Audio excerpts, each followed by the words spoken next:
Bankrupt at 41. That is you this morning. Every machine you own sells today. The winning bids won't even cover the loans. Now hold the other number, $28 million. 15 years from this parking lot, rebuilt without borrowing a single dollar from anyone. The auctioneer selling your excavator to a man from 2 counties over thinks he is watching a man lose everything. By noon, he'll be almost right. Everything with wheels goes by noon. The trucks, the skid steer, the trailer with your company's name on the side, sold to a man who'll paint over it in his driveway. One thing doesn't sell because you didn't list it. A 48-inch spirit level, brass-edged, older than you are, your father's. It rides home on the passenger seat of the only truck the court lets you keep. Hold on to that level. Every dollar of the $28 million passes across it eventually. Here's what nobody at that auction understood. Not the bidders, not the bank's lawyer checking items off a clipboard, not even you yet.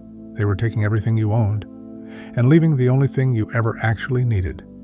It just doesn't look like much, riding home on a passenger seat. The collapse took 90 days. The understanding takes the rest of this story. Go where it started. A good year, a growing company, and a signature you'd give anything to take back. 15 years ago, you were a home builder with 9 employees and a reputation 3 towns wide. On time, square corners, no surprises. You learned it from your father, Gus, a Finnish carpenter who checked his work with a brass-edged level and never once owned more than his tools. You wanted more than tools, so you did what every growing builder is told to do. You borrowed land loans for the lots, equipment notes for the machines, a development line for the spec houses. All of it performing, all of it paid on the day it was due. You were not reckless. Write that down somewhere, because in 90 days it will stop mattering. The regional bank that holds your notes fails in the spring. Not because of you. You never missed a payment in 11 years. The bigger bank that swallows it inherits your loans and doesn't want them. Construction paper in a soft market is a risk category, and you're not a customer to the new computer. You are a line item in the wrong column. The letter arrives on a Thursday. Demand for payment in full, not the monthly note, the balance. $1.9 million, due in 30 days, on loans you have never once been late on. You call the branch. The man who knew you is gone. The man who answers reads from a screen and calls you sir, the way you'd call a stranger sir. You did everything right, and it turns out right was never in the contract. The fine print doesn't reward character, it permits demand. 90 days later, the fairground, the auctioneer, the clipboard, the house goes too. The one you built for Elena with your own crew on Saturdays. You sign the papers at a folding table. Your son Mateo is 11, old enough to notice the neighbors watching the furniture sale from their porches. Young enough to ask, on the drive to the rental, whether Dad did something wrong. You grip the wheel and give him the only true answer you have. No, but I signed things I didn't have to sign. The first rule of this life, paid for in full at a folding table. A signature is a door you leave open in your own house. It doesn't matter who you trusted. It matters what you left open. Rock bottom has a smell. The rental's damp carpet and the cardboard boxes you never fully unpack, because unpacking means this is where you live now. You are 41, hands full of skill, name worth nothing at any bank in the state, which turns out to be a strange kind of freedom. When no one will lend to you, you are finally immune to the disease that got you. You go back to work with what the court couldn't take, the tools, the truck, the level. Decks, kitchen remodels, a garage for a dentist, cash jobs, small and honest. At night, you keep the books at the kitchen table, and Elena, who teaches 3rd grade and held this family up for 2 years without once saying the word bankruptcy out loud, puts a coffee can on that table. The house can. Every month, whatever's left goes in. Some months, it's $40. One brutal February, it's $6. Here is what a coffee can teaches that a banker never will. Money you can touch tells the truth. There's no statement to misread, no covenant hiding on page 9. The can is either getting heavier or it isn't. 2 years of remodels. 3, your back starts announcing rain before the sky does. You are doing the work of the 9 men you used to employ. because labor you don't hire is money the can keeps.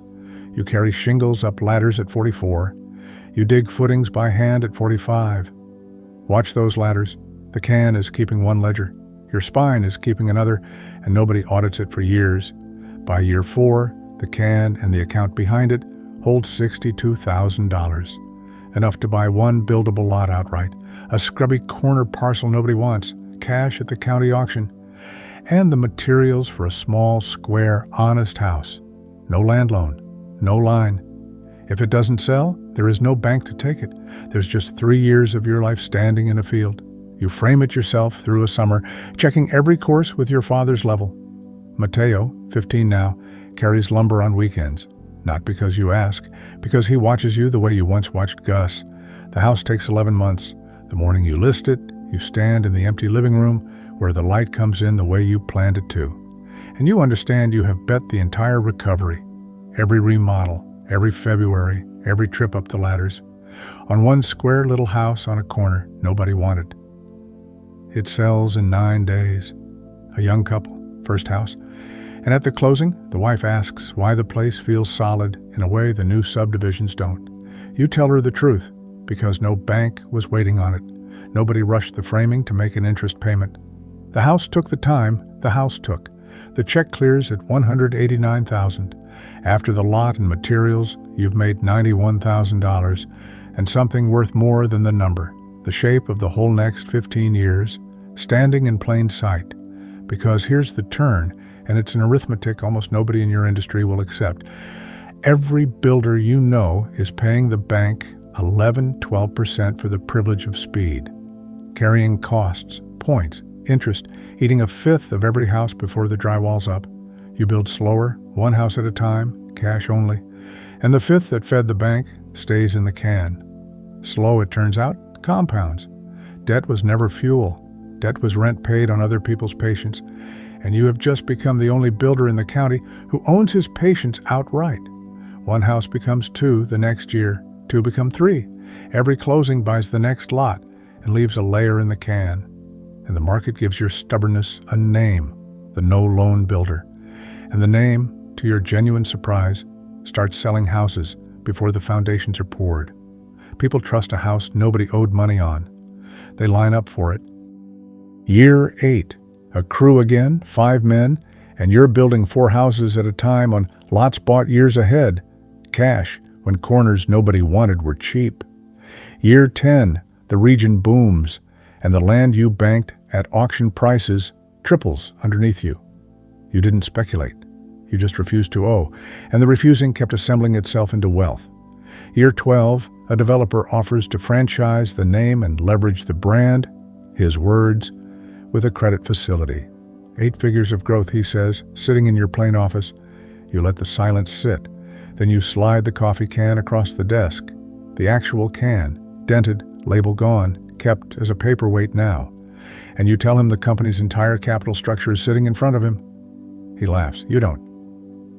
The meeting ends warmly and goes nowhere, which is exactly where you wanted it to go. By this year, 15 years from the fairground, the arithmetic reads 41 houses built and sold, a land bank across 3 counties, no note, no lien, no lender anywhere in your life. $28 million, every dollar of it touchable, the way the can taught you. And here is the other ledger, the one your spine kept. 2 rebuilt knees, a right shoulder that hasn't lifted above flat since the year of the ladders. Hands that take until mid-morning to close all the way. Gus's hands arrived 30 years early because you did the borrowing after all. You just borrowed from the only lender who never sends a statement, and the body calls its notes without a letter. Mateo runs the cruise now. He's 26, better with people than you ever were. And on the morning he framed his first house solo, you handed him the brass-edged level the way it was once handed to you. You kept one thing back that Gus never told you, and said it out loud. The level's for the house, not for carrying it alone. Some evenings you sit on the tailgate outside a finished house at dusk, lights on inside, buyers not yet moved in, and you run both ledgers side by side because you're a bookkeeper before you're anything else.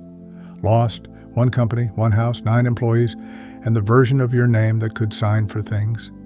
Rebuilt, all of it, doubled, owned to the last nail. Paid, the knees, the shoulder, the hands. The exact price of doing 2 decades of work no bank was allowed to finance. That is the survivor path, not the man who avoided the fire, the man the fire took apart, who inventoried what it couldn't burn and built the second life entirely out of that. Skill, patience, a level, a can. The fire decides what you lose. It never gets a vote on what you make of the remainder. And the honest ending is both things at once, held in hands that don't close till mid-morning. The second fortune is better than the first, cleaner, calmer, actually yours. And your body will spend every morning of the rest of your life reading you the bill for it. One slow knuckle at a time, you'd sign for it again. It's the only signature since the fairground you'd give anyone. That's how you know it was worth it. And that's also the cost, that it had to be. Everything you own tonight could be on an auctioneer's list by spring. That's not pessimism, that's paperwork. So take the inventory this path forces. Strip away what can be repossessed, foreclosed, called, or sold at a fairground, and look hard at the remainder. The remainder is what you'd rebuild with. How much of what you're proud of survives the list? 12 roads lead to a fortune. On some of them, the toll is the credit, or the childhood, or the people in the passenger seat. On this one, the toll booth is your own body, and it only takes exact change. The next one is already here,